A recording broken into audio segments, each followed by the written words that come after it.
Friends welcome back to my YouTube channel. आज आम एपी फेस्ट हम एसबीआर ऑफिशियल ग्रुप रे आपने देखिए मुझे जेहतु मुझे रोसे करी पाटा मु ढाली कड़े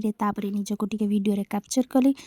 समस्त भी कैप्चर करम एसबीआर ग्रुप समस्त मेम्बर को मुझे खाई बोली स्टाइल देखली आम कढ़े आसी इपी पड़गला इपी जेहतु पड़गला समस्त पूरा खुशी अच्छु आम इपी खाई बोली आम मसला भी रेडी होगा सब छड़ी रखी आम रांधुणी आसे रांधापी देखते आम रांधुणिया के भल भाव में रांधुंट आम इपी मसला सब सांग छुआ मिसिक पकईदेलु पकईदेला टे घाटीदेलु घाटी सारापर सोरिष तेल पकईदेकी आउ टे घाटिलु घाटिला आमर टिके रेडी हो गला आमर इपी टिके टिके करी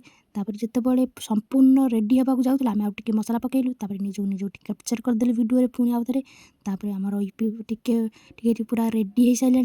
रेडी होगा आम सब प्लेट को काढ़ीदेलु काढ़ी सारापर समस्त निज भाग कर प्लेट काढ़ला आम जो सांगे बसिकी खावाई रेडी हेलु खावाई जो रेडी हेलु निज गोटे कैप्चर नकले क्या हम निज गोटे कैप्चर कलु कैप्चर कर निजे खाइलु देखो जेहेतु मु इंस्ट्रक्शन देकी काम करी रोसईटा रूबी करथिला सत किंतु मु इंस्ट्रक्शन देइतिली सेति देखो समस्त एक्सप्रेशन पूरा वाव से पूरा हैप्पी जदि भल लगे लाइक शेयर सब्सक्राइब करेंगे।